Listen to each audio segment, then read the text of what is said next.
Bonjour à toutes et à tous et bienvenue dans ce nouvel opus de l'Atypique. Aujourd'hui, en fait, j'ai envie d'aborder avec vous la question du doute que depuis longtemps on perçoit finalement comme une faiblesse et je pense que l'avenir pourrait s'avérer beaucoup plus radieux pour lui. Et pour démarrer cette réflexion autour du doute, j'avais envie de poser une question autour de finalement si la capacité à douter révélait les nouvelles compétences des leaders de demain. Alors le doute, c'est vrai que c'est souvent une épine dont vous aimeriez et dont nous aimerions tous finalement nous débarrasser. Lorsque je reçois mes clients pour la première fois, dans la majorité des cas en fait, et d'ailleurs c'est pas toujours que le premier jour, la première séance, ils arrivent avec du doute. Ils s'inquiètent d'ailleurs de douter. Ils s'inquiètent d'avoir perdu leur certitude et de traverser des moments d'angoisse ou d'anxiété qui sont souvent liés effectivement à leur hésitation.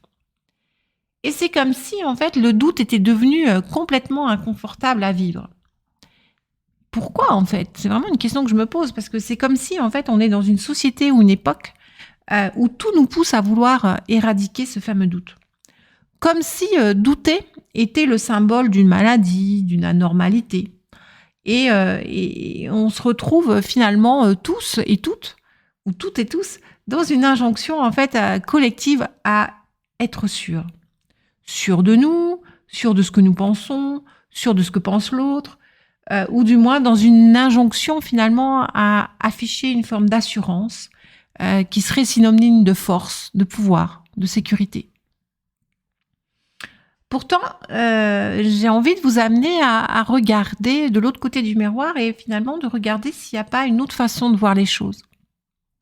Et dans son ouvrage « Osez votre singularité » de Saverio Tomasella, que je ne vous présente plus, Saverio nous invite vraiment à porter un autre regard sur le besoin de sécurité. Qu'est-ce qu'il nous dit ? Il nous dit, en fait, puisque nous cherchons à éradiquer le doute, nous sommes en fait toujours en train d'essayer de nourrir ce besoin de sécurité. Or, selon Saverio, ce besoin de sécurité, il apparaît en fait finalement dans les années 70, donc c'est très récent en fait. Et évidemment, il s'est développé avec l'essor du développement personnel. Développement personnel qui nous fait la promesse de nous aider à mieux nous connaître, certes, mais surtout à éradiquer nos croyances limitantes et donc le doute. Et évidemment, aujourd'hui, moi je m'interroge, et d'ailleurs j'aimerais bien récolter vos avis sur la question. Si on se place dans cette volonté d'affirmer toujours davantage notre singularité, d'assumer nos différences, notre unicité, etc., est-ce que nous avons raison ? Est-ce que c'est juste de vouloir éradiquer le doute de nos pensées et de nos actions ? Et si on se projette toujours dans un cadre professionnel, puisque c'est souvent là que je vous rencontre, est-ce que les leaders de demain, les managers de demain, seront ceux qui alimentent leurs besoins de sécurité en éliminant toute forme de doute et d'incertitude ? Ou est-ce que ce sera plutôt ceux qui accepteront de dire « je doute » ou « je ne sais pas ». Et en fait, c'est intéressant de faire un retour en arrière vers la crise sanitaire qu'on a traversée. Et en fait, on ne savait évidemment rien de ce qui nous attendait. Moi, je me souviens que quand le premier confinement a été déclaré, je vivais en Martinique, mes enfants en France, et je m'entends encore dire à ma fille « Ne t'inquiète pas ma chérie, en juin, c'est terminé ». Et rappelez-vous, le gouvernement français qui affirmait que les masques ne servaient à rien, parce qu'on n'en avait pas, ou d'autres qui affirmaient que tel remède allait nous protéger. En fait, la réalité, c'est que personne ne connaissait le virus, évidemment, et que beaucoup de choses fausses ont été dites, sous prétexte de ne pas montrer que nous doutions. Finalement, je dirais que la crise, si on regarde, on prend un peu de recul, elle a quand même eu le bénéfice, effectivement, de réintroduire ce fameux doute dans l'espace public et de nous montrer que, finalement, malgré les avancées de la science, on ne savait pas tout et on ne pouvait pas tout savoir. Et d'ailleurs, j'ai envie de dire, ça a réhabilité aussi un des fondements de la science, qui est de fonctionner sur des hypothèses. Et une hypothèse, c'est un doute. Donc, si on le retranslate, cette réflexion dans la vie pro, et notamment sur des réflexions autour du leadership de demain, vers une aspiration à plus d'authenticité, plus de proximité, de qui nous sommes au naturel, eh bien, en fait, je me dis que toutes ces réflexions autour de cela, elles nous invitent en fait à intégrer le doute dans nos pratiques et à accepter de ne pas savoir. C'est comme si finalement les leaders de demain seront amenés à rassembler autour d'eux effectivement des profils singuliers, différents les uns des autres, et de les faire avancer ensemble vers peut-être un peu plus de certitude, mais jamais à 100%. En fait.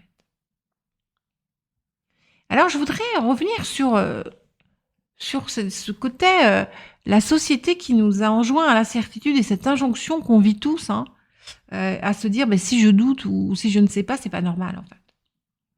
Et j'aimerais bien que ceux qui se trouvent anormaux, voilà, par rapport au fait qu'ils doutent, se rappellent en fait d'un chercheur, d'un psychiatre polonais, psychologue du XXe siècle, du début du XXe, qui est Monsieur Dabrowski en fait, et qui a théorisé le concept de désintégration positive.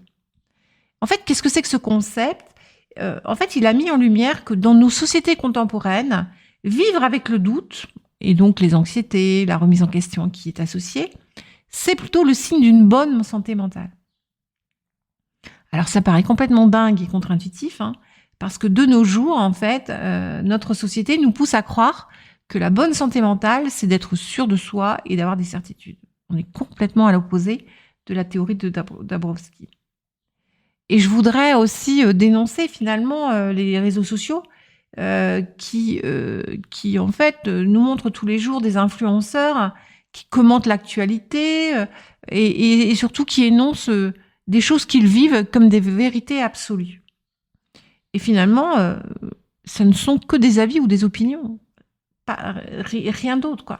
Alors évidemment, chacun a le droit de donner son opinion et moi la première, je le fais, vous le savez si vous me suivez. Et j'ai aucun problème avec ça. Mais de là à penser que nos opinions ont le pouvoir de devenir des vérités, là, pour moi, c'est là que se situe le danger, en fait.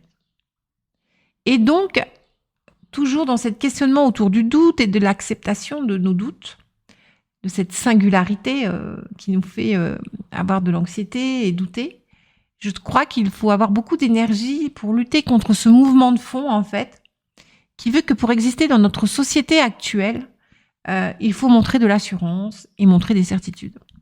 Et j'avais envie de vous donner 2 exemples qui, moi, m'ont fait halluciner, en fait. Je pense à Marie Kondo, par exemple, la reine du rangement minimaliste. Pendant des années, elle nous a assommé 2 conseils pour tenir notre maison au carré, pour nous apprendre à ranger nos affaires, à faire nos valises, etc. Et tout récemment, je ne sais pas si vous avez suivi ça, mais elle a décrété, avec autant d'assurance que préalablement, que finalement sa théorie n'était pas applicable et qu'elle y renonçait. En ayant eu quelques enfants, elle a remis en question ses théories. Alors oui, c'est un bel exemple de remise en question, mais pendant ce temps-là, en fait, et c'est là où en fait le bas blesse, combien de personnes, et moi la première, ont culpabilisé parce qu'on ne se sentait pas compétente, on se sentait complètement incompétente devant ces photos d'armoires tirées au cordeau avec des piles de vêtements parfaites qu'on n'arrive pas à faire, quoi.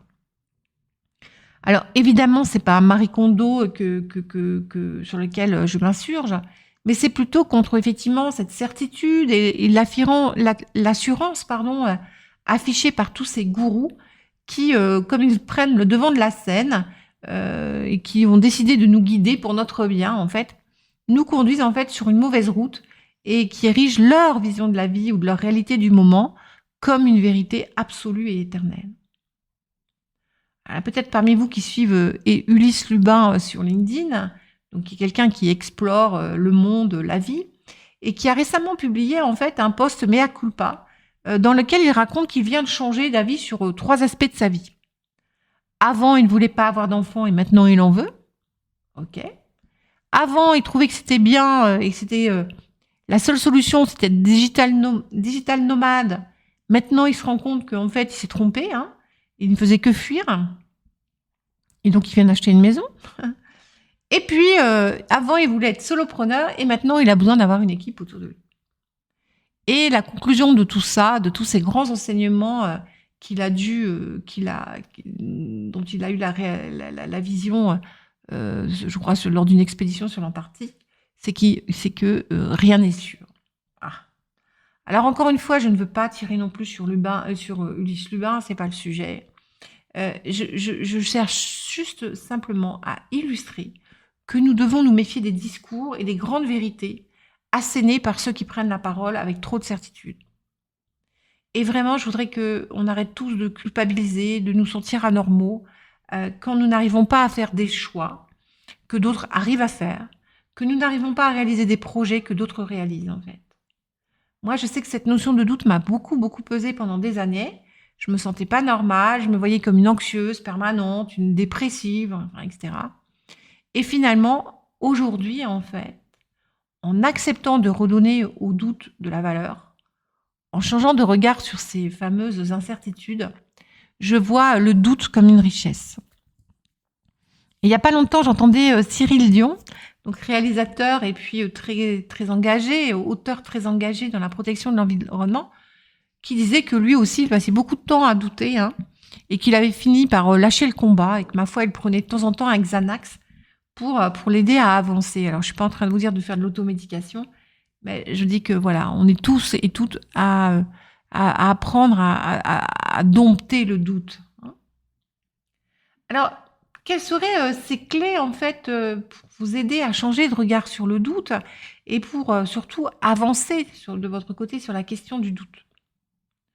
Alors, comme d'habitude, évidemment, vous allez me dire, mais Isabelle, elle propose toujours ça, mais c'est vraiment une clé fondamentale, c'est d'accueillir ce doute, en fait.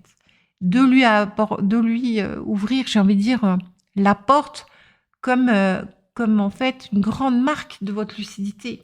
Rappelez-vous de Dabrowski qui nous dit voilà, être anxieux, c'est un signe de bonne santé mentale. Et si nous doutons, nous, les singuliers, les atypiques, c'est aussi souvent parce que nous sommes en capacité d'avoir une plus grande lucidité que la majorité, d'avoir ce syndrome de Cassandre, comme on dit. Et donc, je vous invite vraiment à vous rappeler que, voilà, douter, c'est de l'expression aussi de votre lucidité. Et parce que vous doutez, parce que nous doutons, quelque part, nous faisons aussi la paix avec notre singularité, puisqu'on ne rentre pas dans ce mouvement de fond qui nous obligerait à devenir sûr de tout. Et voilà.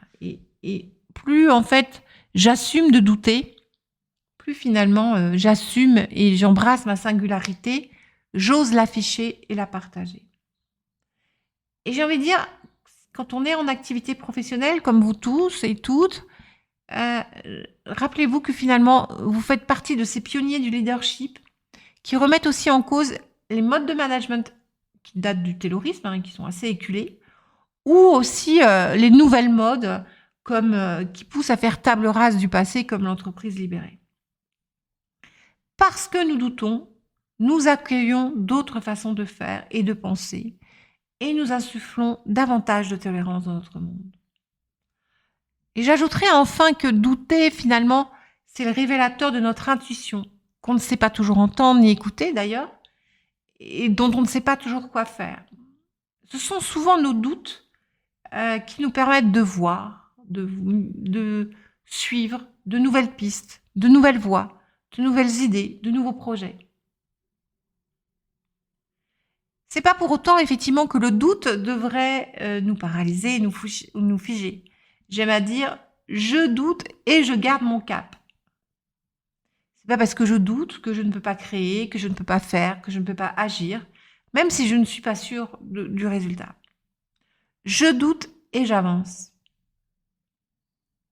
Et puis, quand on est manager, quand on est leader, c'est pas parce que je fais part de mon doute à mes équipes que je n'ai pas à embrasser mon rôle de guide, de protection, de capacité aussi à embarquer les équipes et donc à les rassurer. Je doute et je trace la voie pour ceux qui me suivent. Voilà ce que je voulais vous partager aujourd'hui, chers amis singuliers. Je sais que parmi vous, il y a beaucoup de leaders, de managers. et que vous vous confrontez au quotidien à vos doutes, parce que vous devez faire des choix en permanence souvent, hein, et que peut-être vous voudriez effectivement sortir de cette immobilité dans laquelle parfois vous vous sentez piégé. Je sais aussi qu'il y a parmi vous des salariés qui cherchent leur voie, qui s'interrogent sur la suite de leur carrière, sur leurs options. Et peut-être que voilà, vous pourriez désormais regarder le doute comme un temps donné pour peser le pour et le contre, écouter ou explorer votre intuition, votre lucidité. Bref, quelle que soit la situation que vous traversez, je serais ravie de recueillir vos avis sur le doute, et la place que vous lui accordez ou pas dans votre vie professionnelle. Donc n'hésitez pas à m'écrire, soit en commentaire de cet audio, soit en me répondant par mail si vous me lisez. Évidemment, je suis toujours très friande de vos retours et de vos mails. Et puis bien sûr, si vous le souhaitez, je peux encore vous accompagner et vous aider à y réfléchir. Je vous dis à bientôt, chers amis lecteurs de l'Atypique, et je vous souhaite une belle journée.